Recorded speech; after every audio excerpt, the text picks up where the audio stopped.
dive into authentic conversations about ourselves and our community, exploring topics that uplift and inspire us. From personal growth to social change. So grab your teacup and get ready to join the conversation.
I don't know why nothing's coming in.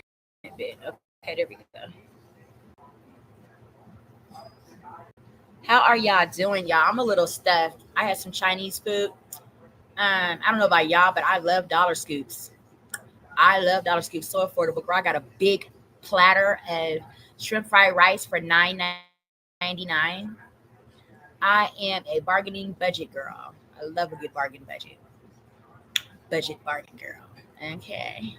So any hoochie, let's keep it moving. What's Gucci? On Diddy's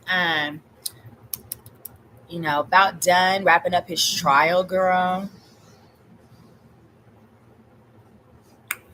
Let's listen to what TMZ had to say on winners and losers, day 26.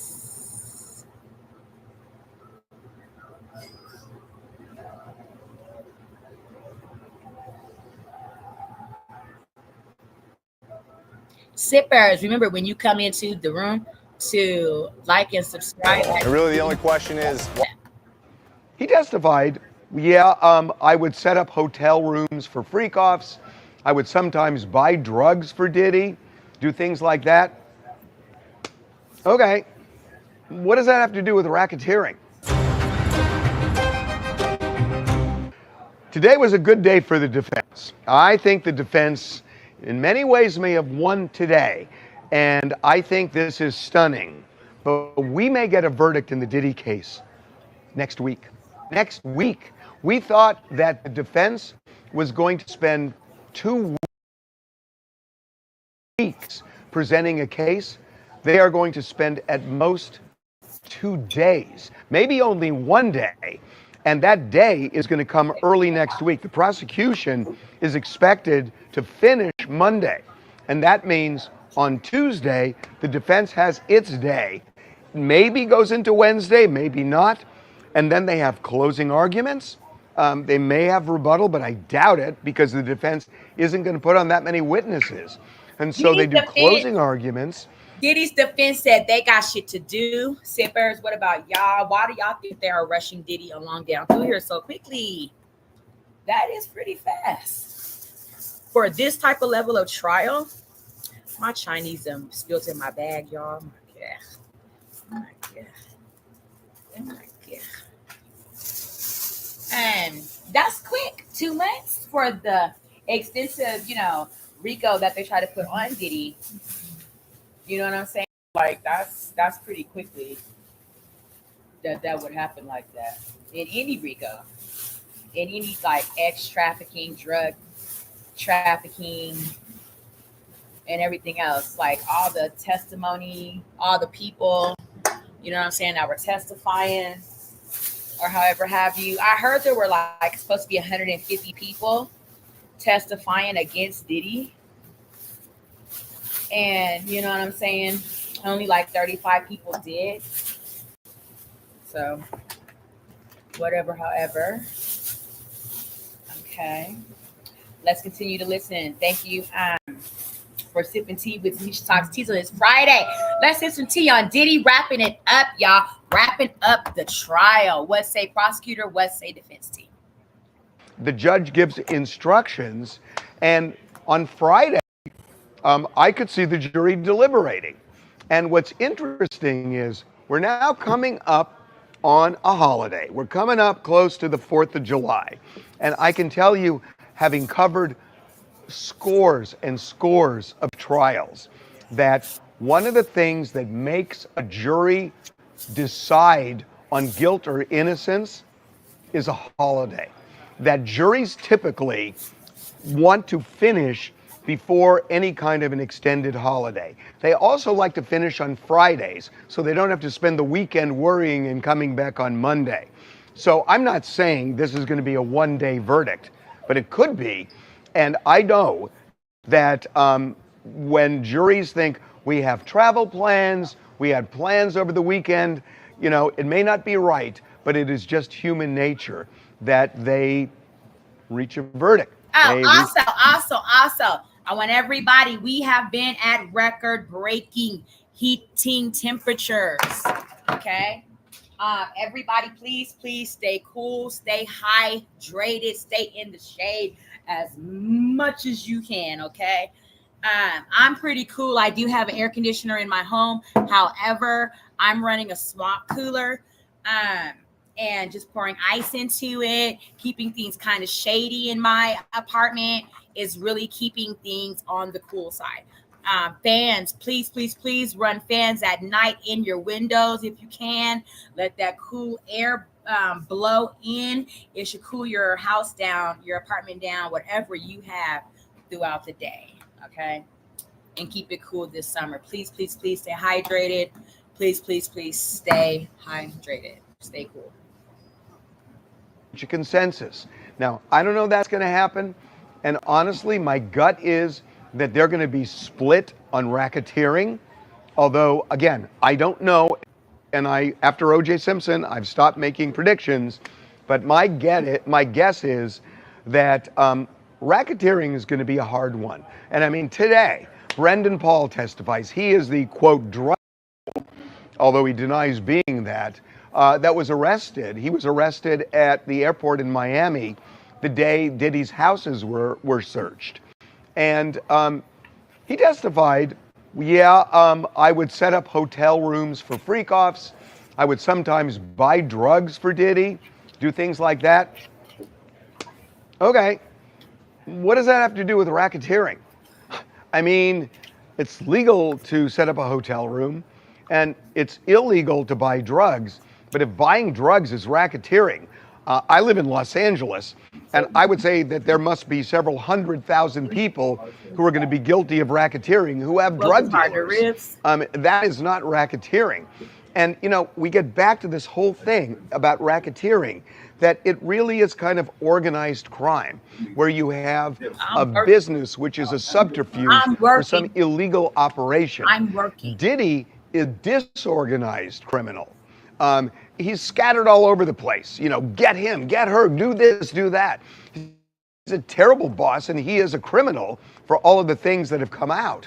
But is he a racketeer? It is not the traditional view of racketeering. And I say that again with Brendan Paul. I'm just not seeing it. And as a matter of fact, one of the reasons I said Diddy won today is that, well, on cross-examination, Diddy's lawyers asked Brendan Paul, what about Jane, who was involved in the freak-offs, and the prosecution says she was coerced? Well, they asked Brendan Paul, did you see any evidence of coercion? And he said no. Again, I am not saying whether Jane or Cassie was coerced, was not coerced. I'm just saying when somebody testifies to that, and it's the prosecution who called that person, you got to wonder, why did the prosecution call Brendan Paul? How much good did Brendan Paul do for the prosecution in terms of proving racketeering? I don't see it.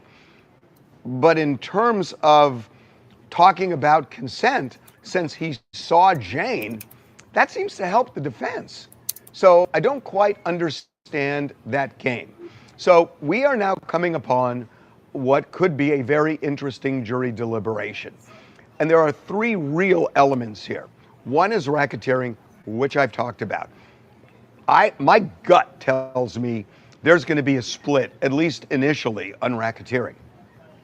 On the issue of consent, you know, whether Cassie and Jane were coerced, again, I think the most powerful evidence at this point is that airplane trip back from France, where Cassie says Diddy showed me one of the freak-off videos and said, unless you do a freak-off in New York, I'm going to release the video. That's classic coercion. If the jury believes it, I think he's going to get convicted. But I haven't seen much more where they've shown that. And we will see on the coercion side. I don't know. On the side of just the Mann Act, of showing, did you transport a sex worker across state lines, give them money for the purpose of prostitution? I think that's where Diddy is in big trouble. I could easily see the jury coming back unanimously and saying yes to that. And I think that is going to be the most interesting charge, because you may have some jurors who say, I want to convict him on something, but I'm not quite feeling racketeering and not even feeling the consent issue, but at least I can get him on the Mann Act. So I could see some jurors saying that. On the other hand, you might have some jurors saying, well, I want to get him on the Mann Act, but I'm not sure of the other two. And since I've convicted him on one, I may let the other two go. So if I'm able to convey what I hope I am, is that this is a very complicated, dynamic process of a jury, in some ways, horse trading. And that is what goes on. Again, everybody thinks, oh, it's just by the book, you look at the jury instructions. There is horse trading going on sometimes in jury deliberation rooms where they want to reach a consensus and they got to figure out, how do you do it? And sometimes it could be that somebody is very persuasive saying, look, if you're really not sure on this one or this one, fine, we'll say not guilty, but here he's guilty. And the thing that everybody's thinking of is, how long is this going to go on? That you can't do it indefinitely. And they've already invested so much time, they don't want to end up with a hung jury and a mistrial. That's a very unsatisfying, hollow feeling. So they want to come up with something. And if they're divided, that's where horse trading often comes into play. So we are going into a weekend. Next week is going to be very, very interesting, because I think the jury is going to have this case next week unless something really unexpected happens. And I do want to say one other thing. The defense initially said that they were going to spend 2 weeks. So you got to wonder, why 1 or 2 days instead of 2 weeks? So it could be a variety of things, but my gut tells me that they don't have necessarily the strongest witnesses to call, number one, to rebut what the jury has already heard. But even more so, maybe they feel that they've got enough reasonable doubt that if they look strong and say, we don't need to rebut a lot, all we need is a day or two to button certain things up, and then we're going to give it to the jury. There's a feeling of confidence that the defense shows by doing something like that, that telegraph to the jury, where the jury thinks, they don't think the prosecution proved their case, so they didn't have to do the full 2 weeks. And they might also think, and they're giving us a break because we don't have to sit through 2 more weeks of testimony. So there's a lot at play here. But I would say to you, be ready. And ready we are, Mr. Levin. We are going to pause this right here. We're going to continue to sip Diddy's tea. We are sipping tea on Diddy being done almost with trial, and the deliberations are coming up. I want to understand more of what the Mann Act is. We heard Mr. Levin talk about the Mann Act. What is the Mann Act? The Mann Act was enacted in 1910 to stop trafficking, but it was also misused to unfairly target people, especially Black men. Based on outdated moral standards, it has been amended to focus more clearly on exploitation and trafficking, especially involving minors. It's still used today in serious cases with strong penalties for those who are convicted. The Mann Act prohibits sex trafficking, but it was once a weapon of racism. The law referred to as the White Slave Traffic Act, the White Slave Traffic Act at the time was amended a few times since its enactment in 1910. It is no longer used to justify the persecution of marginalized individuals. This article looks at the Mann Act, including how federal prosecutors use it to prosecute crimes against victimized people, how it was used as an instrument of racism and other forms of oppression, how the act has changed through the years, related laws, and more. If you have been charged with an offense under the Mann Act or related law, you must understand your rights and legal options. Okay. A criminal defense attorney near you can help you understand your charges and make informed decisions. So, the Mann Act, a controversial history. Boxer Jack Johnson, the first African American to hold the world heavyweight title, faced charges in 1912, violating the Mann Act. His alleged crime was the kidnapping of Lucille Cameron. Cameron was a white woman whose relationship with Johnson was consensual. The two married in 1912. But the sinister intent of this and many other Mann Act prosecutions was to punish black men for violating the norms of white society. So, doesn't a lot of this sound like Diddy? You know what I'm saying? According to their Mann Act law, is violating the norms of white society by having all of these freak offs. So how convenient for them to try to throw the Mann Act at him. In Hoke v. United States, a case from 1913, the U.S. Supreme Court established that the U.S. government could not regulate prostitution, but SCOTUS, SCOTUS, SCOTUS, said the government could regulate interstate commerce that involved X work. The Mann Act was still used as an instrument of racism. Okay.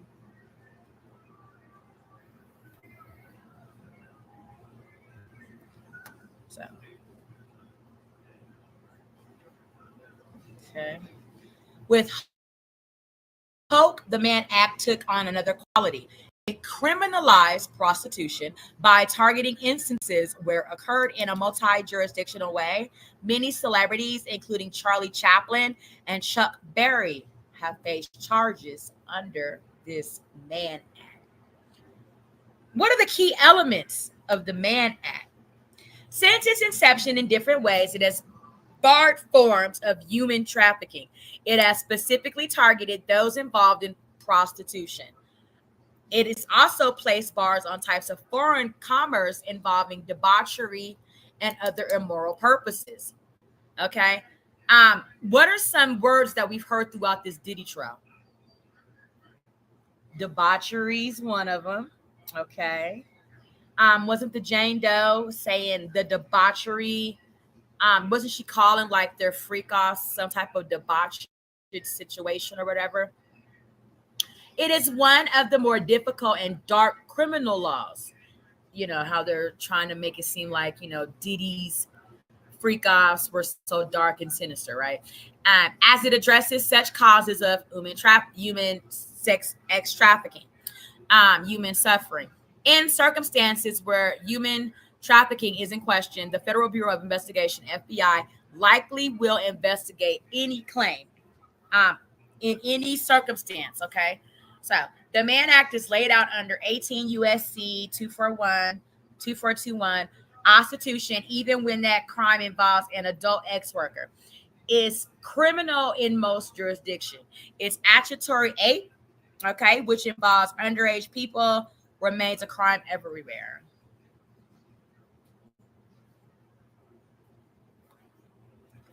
Under the Mann Act, any sexual activity during involving an ex worker is not treated as consensual. This means engaging in the services of ex workers is illegal sexual activity. That's what they're trying to get Diddy on, this Mann Act shit that they created back in the 1900s to entrap black people for sleeping with white people and shit like that.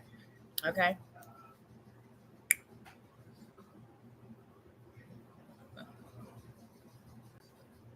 So conducting involving interstate commerce, as we, heard a lot about the transporting between the ex-workers and Diddy and Cassie and stuff like that, and the Jane Doe, is also illegal under the Mann Act. Charges related to this crime can result in long periods in federal prison. Law enforcement and the courts take this offense seriously. So this is where they may lock Diddy up for 10 to 20 years. Okay. However long. Under this Mann Act that was drawn out of racism in the 1900s. Progressive era legislation named for Illinois Congressman James Robert Mann The Mann Act, in its original form, invoked the Commerce Clause. It prohibited the transportation across state lines of any woman or girl for the purpose of prostitution or debauchery, or for any other immoral purpose. This law left plenty of room for interpretation compared to its current iteration in the U.S. Code. The racially charged term white slavery referred to women being kidnapped and forced into prostitution. The wide circulation of pamphlets in 1909 overhyped this. These pamphlets were about a persuasive and depraved conspiracy to seduce American girls. Also leading up to the Mann Act was the trend of previously tolerant local governments shutting down brothels. They also shut down other legal protected areas of prostitution. Meanwhile, women began to have much more autonomy over their careers and courtship activities. In the background lurked Jim Crow laws and racist hysteria over interracial relationships. Interracial marriages and romantic relationships were illegal at the time. These laws wouldn't be overturned nationally until 1967. Some prosecutors used the Mann Act to go after individuals such as Johnson. Johnson was convicted in 1913 for his relationship with a white prostitute, Belle Schreiber. President Donald Trump pardoned Johnson posthumously in 2018. So posthumously is like way long after he died. He vindicated him, essentially. The Mann Act was also used to prosecute men who had sexual relations with underage girls. This was the most common prosecution under the act.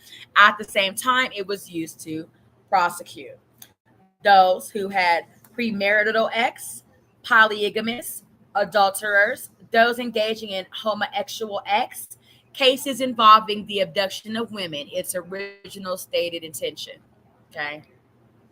Violations were charged as felonies. Women who consented to relationships could be charged as accessories to the crime. So this is all stuff on the Mann Act.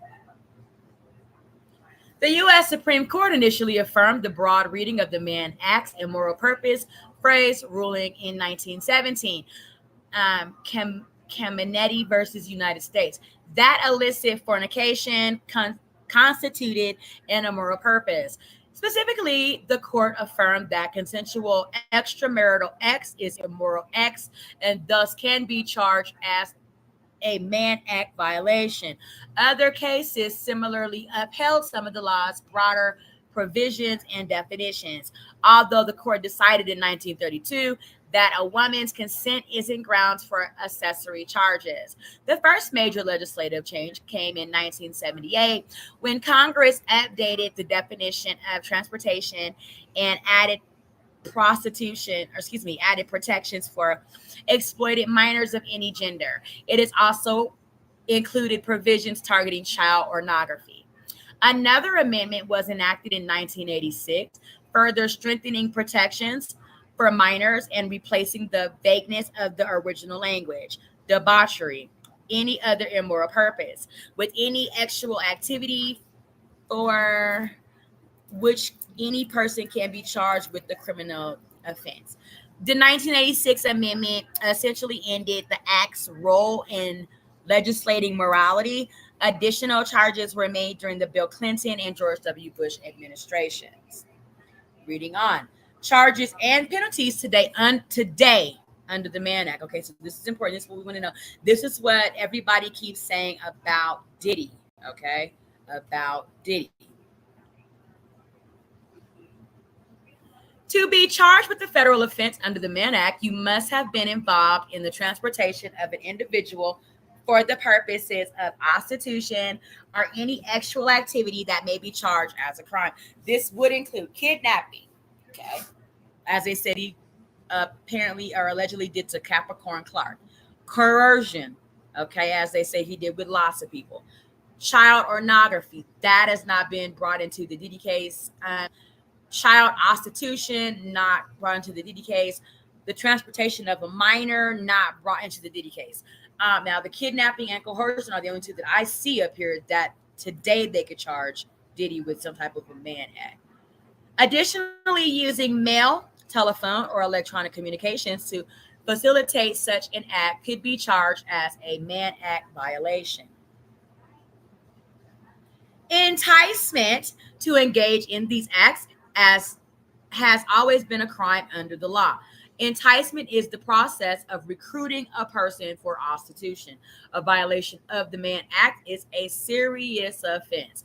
The law qualifies offenses related to prostitution as commercial sexual exploitation. Okay, so what would the enticement be? The Jane Does and Cassie? Offender may be sentenced to a fine and or up to 10 years in prison. Ooh, Diddy. Penalties depend on the severity of the case, the defendant's criminal record, and other factors. Other charges such as kidnapping or solicitation could also apply. Other federal statutes may be invoked for these types of offenses addressed by the Mann Act, including Trafficking Victims Protection Act, sexual exploitation and other abuse of children, peonage, I don't know what that word is, slavery and trafficking in persons, racketeering, RICO. Okay. Facing charges under the Mann Act or another state of federal law, get legal help today. If you've been charged with a felony, you could face prison time or any other very serious penalty if convicted, whether you're facing Mann Act charges or something else. Protecting your interests by exercising your right to legal counsel is very important. Get started by contacting an experienced criminal defense attorney near you. That is all of the understanding we need to know about what this Mann Act shit is that they're trying to say that they could possibly very well still give Diddy some time for. Okay, it was created back in 1910, sex trafficking, but it was also misused to unfairly target people, especially Black men, based on outdated moral standards. So you take it for what you want to take it. Let's continue to take some of this tea, more tea on Diddy. When you come in, please like and subscribe and get your teacup filled up with Tanisha Talks Teas.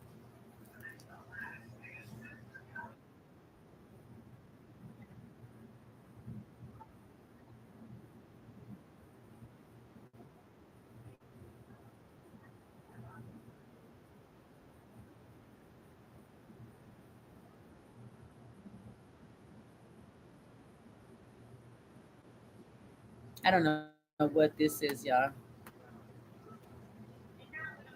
Um, okay. TMZ winners, losers, Friday.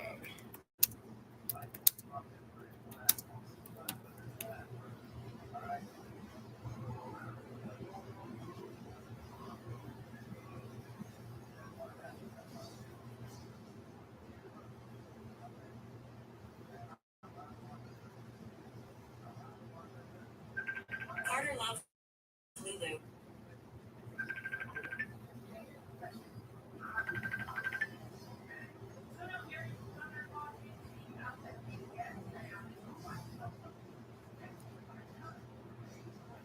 Done, at least in terms of the testimony in the Diddy case, because the prosecution has rested and the defense, as we told you the other day, is not going to call a single witness.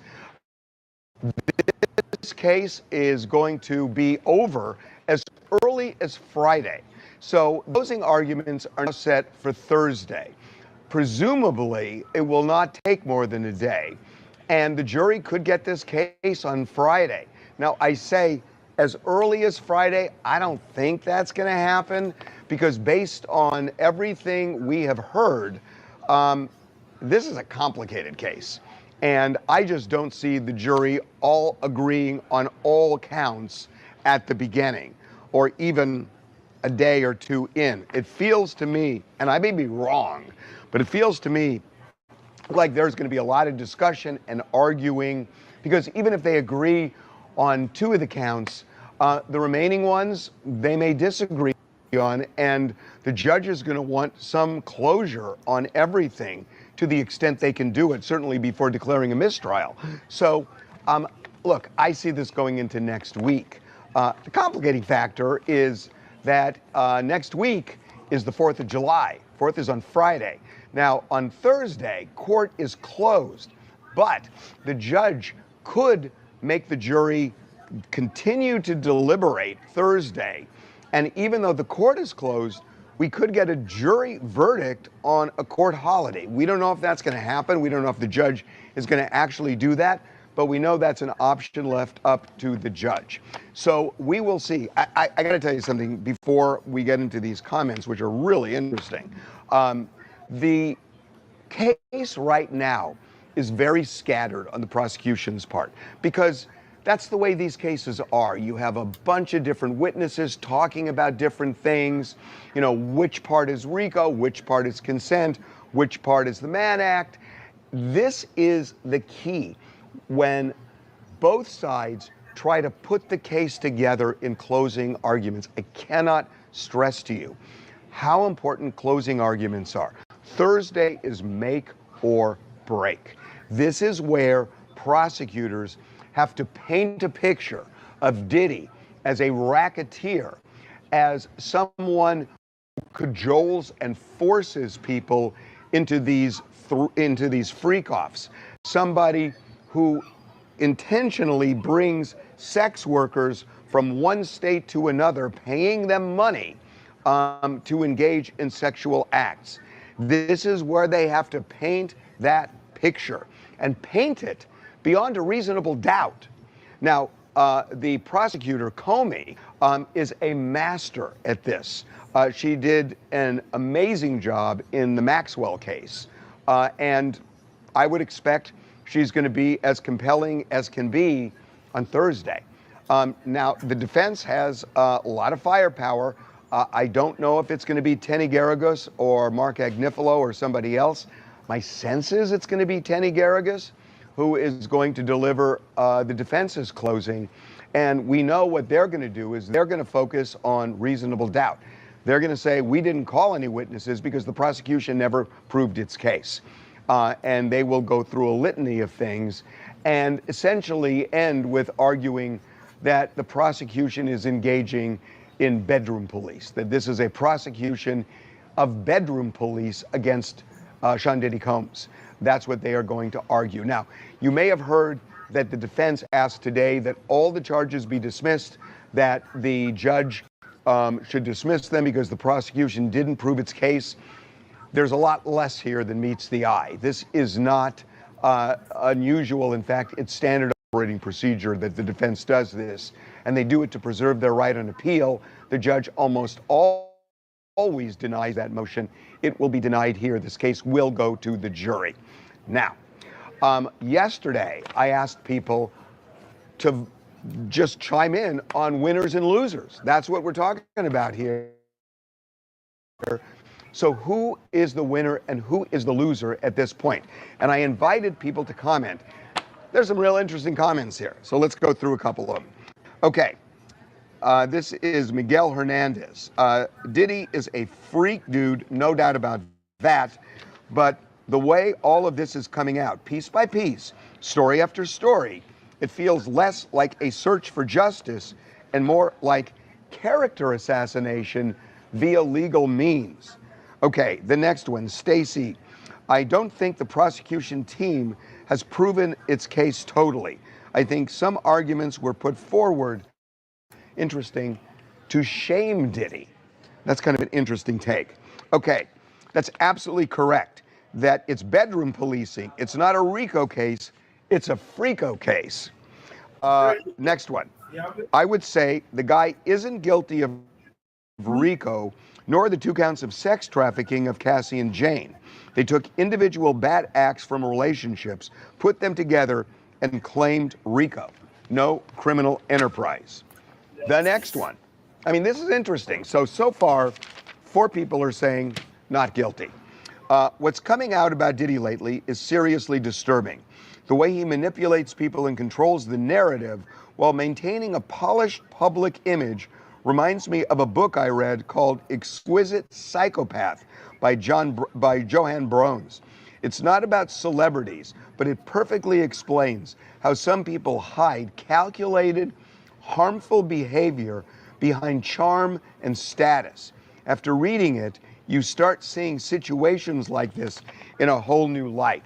I gotta say, this is the most interesting of all, because I think what this person is saying is what the prosecution is going to argue in closing, that you strip the veneer off Diddy and what you get is this character who is much darker than the person he presents himself as. And I think this is a really strong argument. Okay, another. For me, it's a slam dunk for conviction. For the kidnapping charge, he performed extortion from Cassie's mother, caught Cassie near the elevators and continued to kick her while she was unconscious. And the important part, he dragged her back into the room. For the forced labor, that's a no-brainer. For the bribery, a no-brainer. Obstruction of justice, physical violence, drug offenses, etc., all to support his ongoing illegal activities. What was illegal? Illegal drugs, helping trap the women, sex trafficking, controlling women through coercion, etc. All being set up by employees who step up, clean up, brought the drugs, helped in the bribery, etc. He didn't do it for money. He did it for power. I gotta say, these are impressive comments on both sides. That last one felt like a closing argument to me. Okay, next. I studied Homeland Security in college, and I agree with the defense that I am surprised that Homeland Security spends so much time in Puffy's bedroom and very little on terrorism that is happening in our country. Okay, I'm going to read maybe 4 more. If I was a juror, I would have a big conversation with all the jurors and probably get everyone to see that please don't let him date your daughter. He is not a role model or a normal boyfriend to be proud of. I still have reasonable doubt on his charges and would vote on him being not guilty. He is not innocent, but the charges he's up have not been proven. Okay, couple more. Bring up Iran in his defense just tells me they have nothing and are reaching. That may be rethought, bringing that up. I agree this is a RICO case. They've already proved it's Cassie's testimony. Plus, he paid her off and still paying another policing in the bedroom about that statement. I'm not sure what that means. I would say, what about all the children that don't have fathers on their birth certificate? That's a policy that should be done, but isn't done either. Having a little trouble with that one. Okay, 2 more. I'm a woman and I would not find him guilty. This whole case seemed more like a performance for the public from day one. Humiliating and shaming him. If it were strictly a DV case, domestic violence, I would say guilty, but it's not. Is he a bad person? Yes, absolutely. Is he guilty of these charges? No. Courts are supposed to rule on laws, not morals. That's a defense argument in closing. And finally, these adults were into this kinky, toxic lifestyle. That's their business and their choice. That kind of lifestyle can turn dangerous, of course, but they all participated willingly. My body, my choice can't just be a slogan when used as a convenient method. So that's a smattering of what people are saying. And I got to say, some of these things are the very things you're going to hear what the lawyers on both sides are going to be saying in court on Thursday. Again, the jury could get this case Friday. We could get a verdict as early as Friday. I don't think that's going to happen. So stay tuned. And I'm also told that when a verdict comes down, the judge is not going to have a long interlude before reading it. It's going to happen quick. All right. The judge is going to bring the whatever verdict down really quickly. Sounds like, okay, let's keep it sipping, bitch. Keep it sipping, bitch.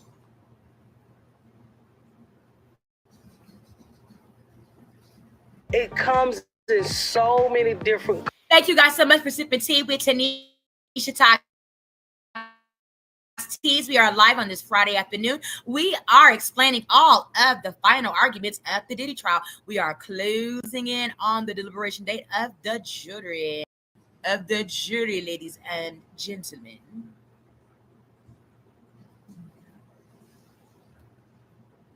What do you guys think?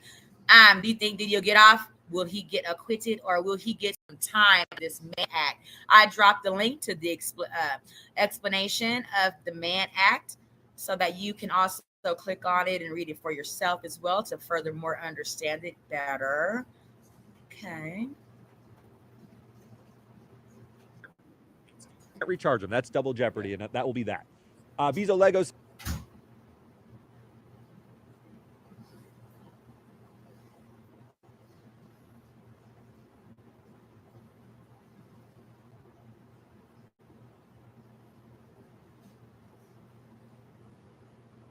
Had the floor today for the closing arguments. Mark Agnifilo for the defense simply said this case comes down to money. It is all about money. He pointed out that Cassie received $20 million settlement and another $10 million from the Intercontinental Hotel. In essence, and actually directly, verbatim, he called Cassie the winner. He said she profited financially while Diddy sits in jail. He called this a modern-day love story, describing the consensual interactions between Diddy and Cassie. Derek, you have, throughout the day, been pretty adamant that you think Agnifilo, although brilliant in his own right and a fantastic presenter, has gone way too far. Yeah, look, I think he's an incredible lawyer, and what I anticipated was a different style in the closing argument than what he actually delivered, because he really went for an overarching theme. You know, the prosecutors had the theme of Diddy is a kingpin. He was not to be told no. Everyone did his bidding for him, and he's a monster who should not be loose on the streets. Agnifilo has painted a picture of the prosecutors overreaching and dipping into Diddy's bedroom in order to take down a successful black entrepreneur. He played that race card for the first time I've really seen in this trial. At least overtly. At least so overtly. Simmering below the surface a little bit, but now he called it out for what he believes it is. He called it out. He said this is, you know, they couldn't find anything real about his businesses, and instead they went into the bedroom and are basically freak shaming Diddy and trying to trump up these charges. As you said, they really focused on money. And in my mind, that could backfire because they have painted Cassie as a profiteer, essentially, coming out ahead by settling her civil lawsuit that started this whole thing back in 2023. She filed those horrific allegations, a lot of which has been seen in the criminal trial about Kid Cudi's car being arsoned, her being sex trafficked. She withdrew that suit very shortly thereafter and settled with Diddy for $20 million, which he's made a lot of hay over. She then settled with the hotel for the $10 million. And he says she's out there with $30 million in her bank account while he is fighting for his life in jail. That is sort of the height of saying that she's a money grubber and not a real victim, and he's out here fighting to stay a free man. It really is sort of centering Diddy as a victim. You often see this from criminal defendants where they will argue that the prosecutor's main witness is doing that because they're out for money. The difficulty that I see here, she certainly got $30 million. That's unavoidable, and that's something that the prosecution has tried to deal with from the beginning. But the difficulty I see here is that money is hers no matter what. Yes. No matter what she testifies to in this trial, that not going money anywhere. Is long ago paid, and it's in her bank account or spent or whatever it is. That money's hers. She's not getting anything more from testifying. There's nothing for her to gain by testifying against him. It is purely because she's been called to testify and she believes that he did her wrong. The second point is that he would say, Agnifilo would say, no, she has a vindictive end to bury him at this point. She has a vindictive end, but although, why would she be so vindictive if not that she felt traumatized by him? But you know, that is what it is. But the other point here is that it's not just her. Nothing that she is testifying to is really in dispute, except maybe what was in her head at any one time. The video is the video. No matter, you know, it's not, it's one thing. Is your child struggling with a gaming addiction? Major companies behind games like Minecraft, Fortnite,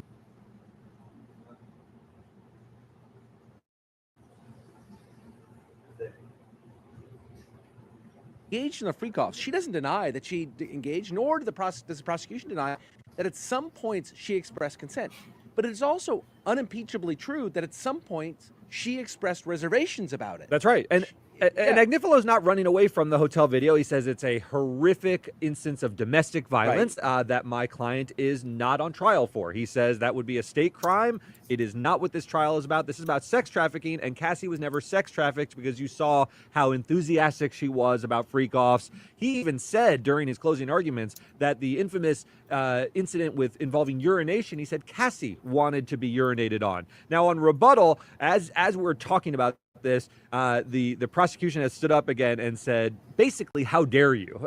This woman suffered such extreme trauma, and by the way, testified, so the prosecutors can point to Cassie's testimony about this settlement where she said, I would give it all up to not have gone through what I went through, and I suffered serious trauma, and the $20 million. That's easy for her to say. She has the money. It is easy to say, but they can at least point to her tearful testimony and remind the jurors that this woman did say she would prefer to not have the money and have not been sex trafficked as she thinks she was a victim. The other thing is, I think his closing argument, Agnifalo's, was quite persuasive on Jane's testimony, where he said he had a zinger of a line. This is a very effective lawyer, and the theatrics during the closing have been on point, and I think they're landing with the jury from what we're hearing. He said Jane testified to all of these awful things, and then she left her testimony and went back to her apartment that Diddy pays for. Now, how do you think that lands? Do you think the fact that Diddy is still paying for the apartment that Jane, the woman who testified under the pseudonym, still lives in, cuts in favor of her credibility or against her credibility? To me, it cuts in favor of her credibility about the awful things, but yeah. So you think it cuts in favor because he's paying out of a sense of guilt or desire to make things right because he has guilt. has the risk of losing it by saying these things. I don't think it has. I don't think it goes necessarily either way in her credibility. I think her credibility is what it is. I don't think anybody really thinks she's lying up there. The question is whether or not the conduct that we've heard is illegal or not. Agnifalo and the defense wants to frame it as two consenting adults engaged in a transactional relationship where she has sex and in exchange this freaky sex, and in exchange for which she gets all this stuff. Now, he's not on trial for prostitution, so that's out. Instead, what he's on trial for is coercing her, cajoling her, forcing her. And if she's going back to his apartment that she seems to enjoy, that seems to maybe suggest that that it's not against her will, that she's not controlled, that she's not being forced or coerced. Right, that she is still sort of in some sort of ongoing consensual relationship involving payment of her apartment. So it's a complicated issue. And that's why the jury instruction that the prosecution fought for was so important, that any one act of sex trafficking is enough. You don't have to show that Cassie or Jane are always the victims of sex trafficking. You have to show that it happened to either of them at least once. So are there moments where they willingly participated in these activities? Absolutely. Did they do it most of the time? Maybe so. Did they do it every time? Were there times when Cassie, for example, when she testified that Diddy showed her the video of her having a freak-off and said, I'm going to show this to your family unless you engage in additional freak-offs, and she said, I didn't want to, and I did because of that threat? Was that one time an act of sex trafficking? And it seems probably is. Yeah. That gives the jury enough to hang their hat on. That's exactly right. They just have to get one of these instances to land. Jane had a testimony about being beaten. Physically beaten at his, I believe, his Miami compound. And then at the end of it, him saying, you know what you need to do now? We need to do a freak off. And he called an escort over when she had just endured what she described as sort of a savage beating, running around the house, him trying to break down doors. This sounds like the kind of force. That credibility, to your point about credibility, and I had sort of pushed that aside, but that's really important there, because if you believe that testimony, if you believe that she suffered a beating, a brutal beating at his hands, at which point he said, you know what, to make up for your conduct, we're going to have a freak off right now. And she testified, I didn't want to, and I did.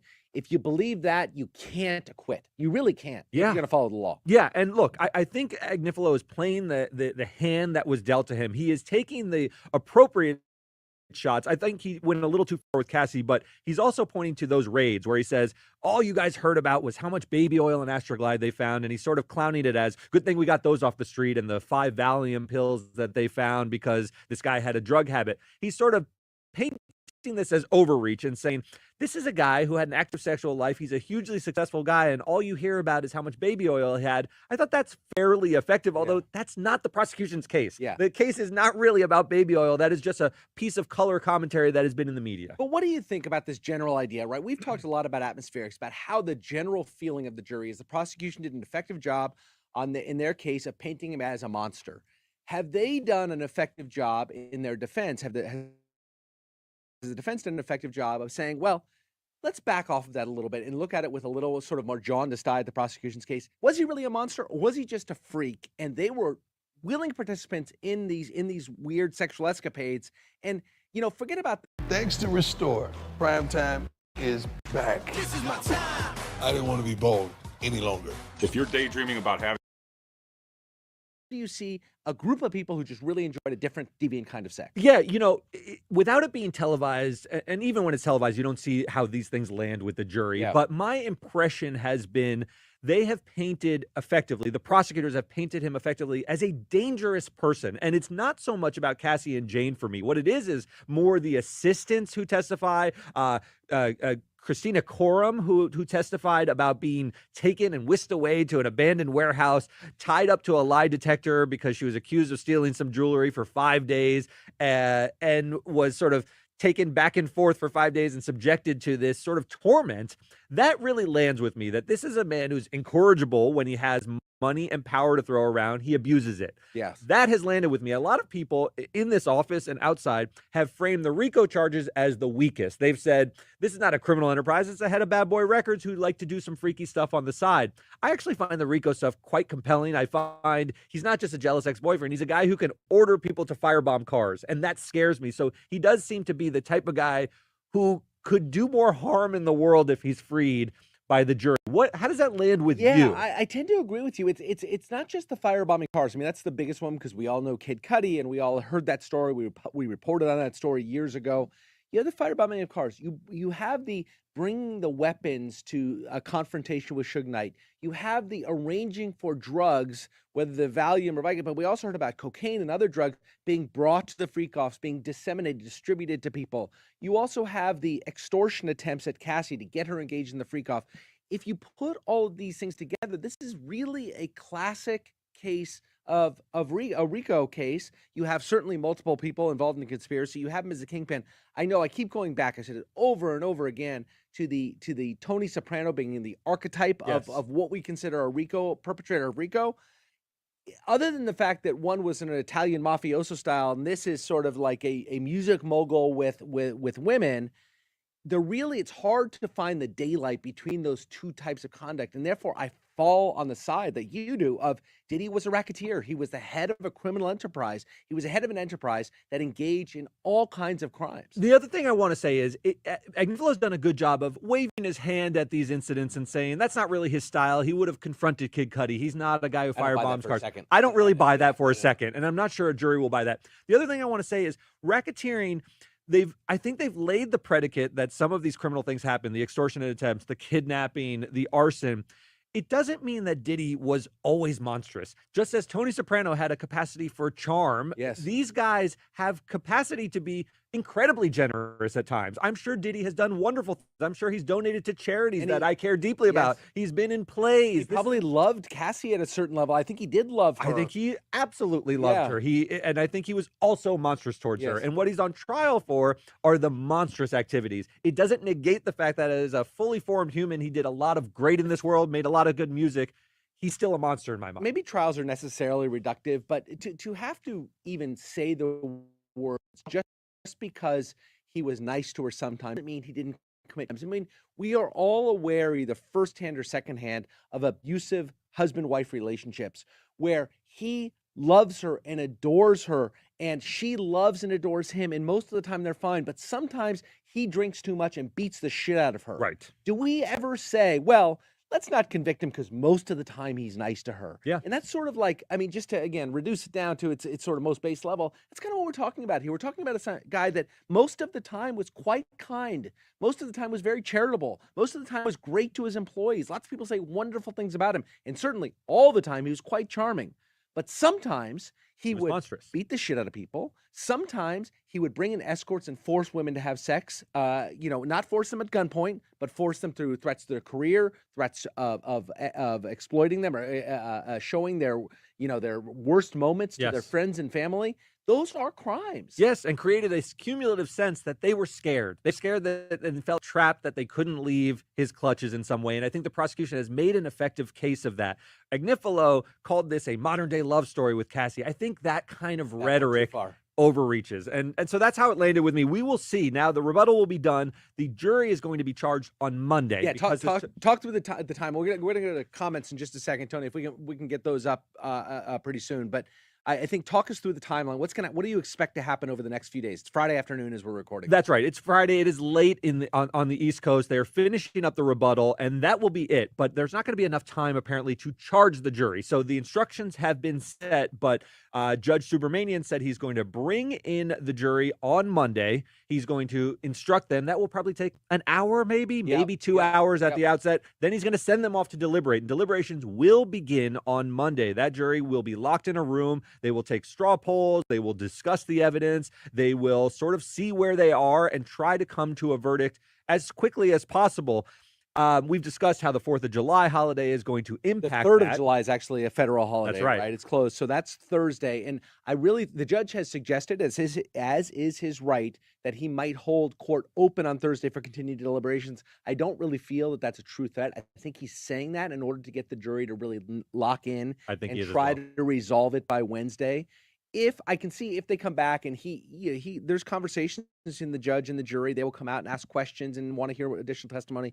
If he gets the sense they're quite close, if they inform him that they're done, that they've reached a verdict on 2 of the 3 counts, he might send them back just for a partial day on Thursday to try to see if they can resolve it. But my guess is we're going to have deliberations through Wednesday. If we don't have a verdict by then, he will hold it over until next Monday. Yeah, I actually have some belief that they will get a verdict by Wednesday. It is a hugely complicated case. It's very long. There's lots of evidence, but I do feel like the jury has their impressions. This has been a very thorough discussion of the evidence for many, many weeks. Probably they want to get on with their lives. I can imagine they've formed their impressions. It's not that complicated. This isn't financial fraud. This is, do you believe this testimony of all these people amounted to a crime? So I think there's a chance of a quick verdict. If it's quick, I believe it will be guilty. Oh, without question. Yeah. Without question. If you've seen the first 4 or 5 hours, it's guilt. Teddy Bear asks, if Diddy walks away a free man, what charges will be next, if any? No criminal charges, but Diddy still has, 100 civil lawsuits? Yeah, Tony Busby has said he represents around 100 alleged victims in all of these civil suits that are filed. Dozens have been filed already. Oh, a couple more were filed yesterday. We covered 2 more yesterday. It's so routine, I don't even know when they're happening. They are so routine. He still has to face all of that, but criminally, he will be cleared. If he is found not guilty, you can't recharge him. That's double jeopardy, and that will be that. Bezo Lego says, do you think the jury being tired will influence their decision? I do. These are humans. Well, they want to get it done more quickly. They want to be done before the 4th of July, I think. That's human nature. I know that this man's life hangs in the balance. I do hope they discharge their duties responsibly, and I think they do. I think juries tend to think we have an important task here, and let's do so responsibly, but it's going to factor in that they want to move on with their lives. SAS 1000, how do NDAs, hush money, or confidential settlements interfere with investigations or trials? Typically, they don't. Those kinds of things are tossed aside when it comes to evidence, especially in a high-profile criminal, particularly in a criminal trial where the evidence is essential to the determination of guilt or innocence. Civil cases, they can sometimes be excluded depending on the issues. But if you're subpoenaed to testify, you're subpoenaed to testify. That's right. And that is a penalty if you don't come in and testify. NDAs are extremely common, and most of the time they are for very good purposes. Two businesses are coming together and they have to exchange trade secrets to see if they want to do work together. NDAs are a common practice. We have them around here. It's something that I draft once in a while. Most NDAs have a clause in there that this is not, this NDA ensures confidentiality, except in the case of a lawfully issued subpoena. That's right. SAS one. Oh, That's sorry. Ridmai says how many people they need for a mistrial, and how do you get an acquittal? So that's a good question. An acquittal. One person's That's mistrial. right. One for a mistrial. If it is a hopelessly deadlocked jury, which just means we can't all get on the same page about guilt or not guilty on a particular charge, that is called a hung jury, and they have to try very, very hard to be deadlocked and not be able to come to a verdict. Acquittal is all of them saying not guilty. That's as hard as getting guilt in some sense, because you have to get everyone on the same page that he should walk free. Now, at the end of it, if there is a hung jury, the lawyers will have the right to poll the jury to see how many people were not voting for guilt, or how many, what the breakdown of the 12-person vote was. If they find out, if the prosecution finds out that most people were guilty or voted for guilt, but there were 1 or 2 holdouts, my guess is they're going to retry them again. If they find out the other way, that it was sort of 11-1 or 10-1, 10-2 the other way, they may not. They may not. They may say, especially if they get convictions of on the lesser charges, and he's going to do a little bit of time, they may back away from it. But I think there'll be a lot of political pressure for the prosecution to retry him in the case of mistrial. By the way, there's no double jeopardy, right? We know about double jeopardy. Can't be tried for the same case twice. A mistrial, it's as if the first time never happened. You start over from scratch with jury selection, and you go through the whole thing. People know this. That's what happened with Karen Reed. She had a mistrial, and then they had an acquittal. Let's go to some comments, or let's go to Danielle Franz. He says, when is sentencing? I don't know the exact timing of sentencing. Whenever the judge has time on his calendar, the judge will, 3 or 4 weeks out. That's right. Yeah, that's right. There'll be different motions about how harshly they should sentence him. Yeah, after that's they true. It could be actually a lot of motion practice here. You may be talking about a few months. Diddy, assuming he's convicted of a crime, he will be kept in prison until sentence. That's exactly right. And one more comment, we'll say Grazino, prosecution has examples of every charge, only need one of each. True, except for the RICO charge, they need to prove 2. But remember, one of those predicate acts is the Mann Act. It's illegal to, one of the predicate offenses would be just transporting prostitutes, which is a pretty strong case for them. And then they can go for the kidnapping, arson, extortion, all those drug distribution. Here's where I think the tail wags the dog a little bit, because if the jury wants to convict him of RICO, there are plenty of predicate acts to convict him on. Yeah. So if they don't want to convict him on RICO, that's okay too. But if they want, we don't have to worry about. Prosecution has given them a lot of avenues. The picky unit analyses of which might constitute a predicate act or not. It's whether or not they want to do it, and then they'll be able to do it. Plenty of evidence. And one more thing about that, they're not going to have to, on the jury verdict form, say, we believe he bombed Kid Cudi's car. They're just going to say guilty on RICO. Yeah. And right. Their finding it necessarily involves that they found 2 predicate acts. So it's not going to be that specific in the verdict. All right, guys, it's pretty exciting, Derek. We've been doing this since May the 5th, right? That's when the first day of trial was, and we are finally, closing arguments are now over. On Monday, the jury would deliberate. I expect within 24, 48 hours of Monday's deliberation, we will have an answer to the question, is Diddy found guilty or not of the crime for which he's been accused? Yeah, what a trial. See you guys soon. Bye.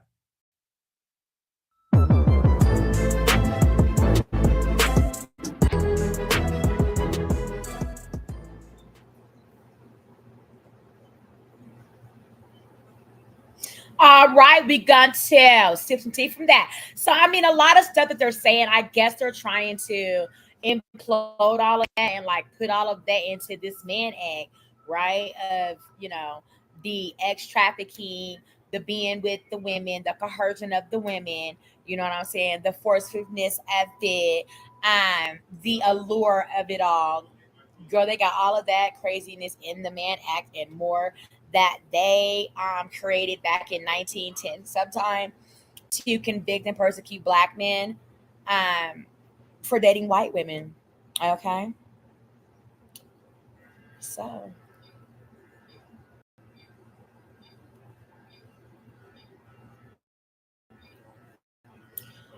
When you come into the room, please remember to like and subscribe. If you've got pink salt, apple cider vinegar, and baking soda in your kitchen and you're not using this recipe yet, you're throwing away your chance to lose weight effortlessly. Today, I'm here to teach you how to make the new Japanese pink salt recipe for fast weight loss. I started using this. We don't do her. We don't do her, y'all.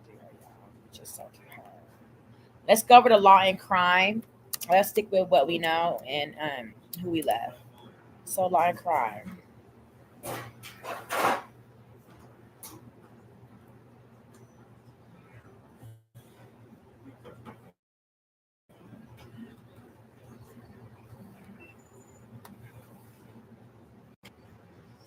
Law and Crime got those closing arguments, closing in on Diddy's trial. Wrapping it up, wrapping it up, wrapping it up.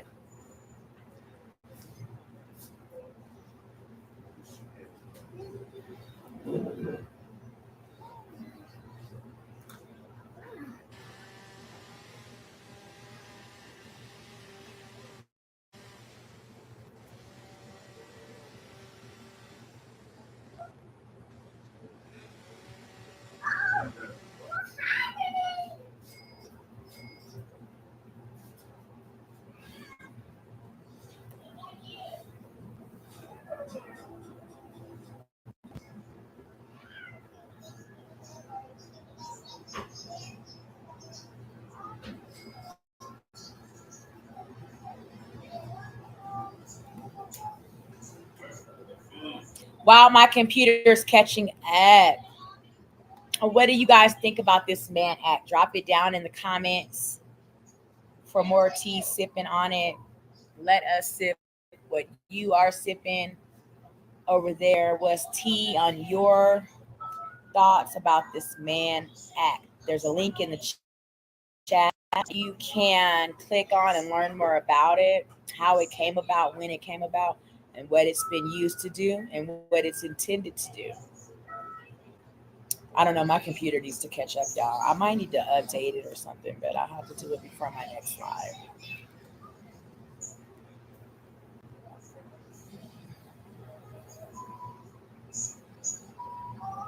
But it's not illegal, and it's certainly not the type of lifestyle that you would charge a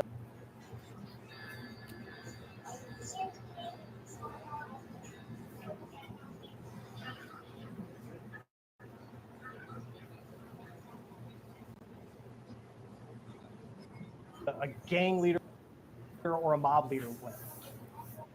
Well, I said earlier, I think that the defenses would need to paint this prosecution of being overzealous, and they went above and beyond in trying to say that Mr. Combs was a mob boss, that his sexual deviant lifestyle equated to sex trafficking and racketeering. So I think we jumped ahead of the tea. All right.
That is live footage from outside the P. Diddy X trafficking trial, USA versus Sean Combs. Let's get into the explanations and reviews of the deliberating of the jury. Thing is that your nonverbals are in sync with their verbal language. So that's the main thing too. So what I look for, and I think the jury also will be able to pick up whether it's genuine or not, is that are they in sync? Do the gestures match up to the words, to their tone? Like as if my colleague was saying, your tone, your rhythm, your pace, your volume, all of that all sends a signal. So if you want to make a point, then you need to also use your pauses and hesitations. There's a lot of vocal techniques that you can use to be able to really seal the deal or seal the message. So the main thing is that I look for is the synchronization of what they say and what their body language says. The other thing is that you want to keep their body language within their frame. When a person is very confident what they're saying, and they're very pointed in it, then their gesturing stays within that frame. When an attorney starts to flay off, it's basically kind of going off the grid, it can look a little bit disjointed. So the main thing is making really good eye contact, not piercing on eye contact, but on the other hand, make sure that everything is in sync together, and it'll naturally flow, Chris, when you really believe it. So that's the big thing. You can't fake it to make it. Either you believe it or you don't believe it. But if you try to push it, it's going to come across as being inauthentic, and the jury's is going to be able to read right through that. Yeah, and to Tyler's point, and especially in this case, if you're a juror and you think of someone, the profession that sticks out to me is the juror who's a deli clerk, and they're 30 years old, and they're about to decide whether or not Sean Combs, who's someone I'm sure they grew up watching, whether he could go to prison for the rest of his life. So to Tyler's point, you got to be authentic in that moment in laying out the stakes. I want to bring in the third member of our panel right now, Aaliyah Roberts, trial attorney. We just got an update from the courtroom that the judge has said that the judge has entered and confirmed that deliberations will start Monday, which is what we were expecting. And I want to take our first question from the chat. This is from Show and Tell Knitting. And Aaliyah, I'll let you get started for us. What do attorneys look for in body language of prospective jurors during voir dire when they're picking the jurors, kind of interviewing them and determining whether or not they're a good fit for a jury in a trial? Sure. Good morning, everyone. I think that when you are picking a jury in voir dire, you want to make sure that they're leaning in and paying attention. You want to make sure that they can actually hear you, what they're saying. They're not looking down. They're not looking at their phone. They're not looking at their watch, trying to get out early or trying to have an excuse to leave early. You want to really look at them leaning in, really focus on what they're saying, really attentively listening, and that's how you can pick a good juror, because you know that they're going to actually be listening to you when it's time She to ate all the present shit out of mine. and Thank in you. this Now case please get out of specifically here. when the last day was closing arguments. And Tyler, we'll dive into what Diddy's defense team is saying once the closing arguments actually begin. But as far as a timeline of how long it could take to present that closing argument from the defense, earlier this week they said he was going to take a little less than 3 hours. Compared to the prosecution, they went all day yesterday for roughly 4 hours. Why would the defense not want to, especially when you don't call any witnesses? You didn't call any witnesses in this trial. Why go shorter than the prosecution? Well, the defense's team is that the prosecution has not proved the elements of the crime beyond a reasonable doubt. They're probably going to hinge on the fact that most of the interactions between Mr. Combs and the victims was consensual. They'll try to nail down facts to show that there was. If she come back up for screaming, I'm gonna knock her out. The difference between the defense is the I don't know why I prosecution gotta has to keep prove telling y'all. these things. The Keep defense just some has business to when I'm point out how the busy. prosecution has failed to prove their case. And I think that's what the overarching theme has been this entire case. When they've cross-examined witnesses, they try to attack little small facts to show things may have been consensual or it wasn't a real criminal enterprise. And on the closing, I just see them trying to reiterate those things and bring them to the attention of the jury one last time. Susan, we don't have any updates as of yet of what Sean Combs, what he seems like, what his demeanor is today, but there was a big moment heading into closing arguments earlier this week, that moment when the judge asked Diddy how he was doing, and Diddy said fine, and then he went a step further and said, Judge, by the way, something along the lines of, I think you're doing a great job. When you compare, you take that moment, you kind of line it up with, he He was nodding at the jury. He got scolded for that. Our Elizabeth Milner has said that he also was making eye contact with each juror when they enter the courtroom throughout the trial. What did that moment earlier this week tell you about Sean Combs? Well, he's trying to build rapport with everybody, right? He's trying to build rapport with the judge. And the thing is, it's patronizing. You're doing a great job, but the judge doesn't need the pat on the back, right? It's going to come across as a bit condescending and inauthentic. And the fact that he's making eye contact, he's basically saying that I acknowledge you. I see you are present. I'm present with you. How often do they actually get to meet eye to eye with a huge big celebrity like him? He knows that power. He's using it to his advantage, and it can work, especially if the other person is actually looking at him straight in the eye. But leaning forward, telling the judge, you're doing a great job, is really shows can for the judge can appear as biased. So in other words, you're doing a great job. It's almost like the law of reciprocity. If I tell you something good, you're going to send something back good to me. And the other thing is I want to mention about the jury, the one thing that you really want to look for is the low eye blinking, right? Because that's concentration. I'm listening. When a person's feeling anxiety or cognitive load, you see a little flutter. So when you, just like my colleague said, leaning forward, and you want to see low blink rate compared to their baseline, that's saying they're paying attention. Aaliyah, I want to get another question coming in from our chat, and we appreciate everybody who's dropping questions in already. We'll be asking them throughout the day here on Law and Crime, as we're going to be live tracking Diddy's closing arguments. September Everything asks, would there be any issues if the jury came back within an hour of being handed the case? And now we know for sure that the jury is going to be getting this case on Monday. I don't think there would be any issues, no. I think that if the jury comes back in an hour, that means that they had already made up their minds very early, even though they listened to the rest of the evidence. Maybe they had all agreed that at least some of these charges were proven by the prosecution, if not all of them, and they had enough evidence to make that decision within the hour. I think that if they came back within the hour, I'd be concerned about a not guilty verdict as to a guilty verdict. But I mean, jurors, are finicky, for lack of a better term. Jurors, they're people just like us, especially knowing they've been.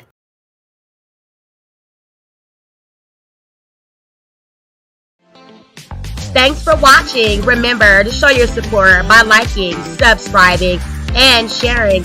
It's a blessing. Keep your teacups filled and ready for my next upload. Until then, stay inspired and remember, always stay dipping.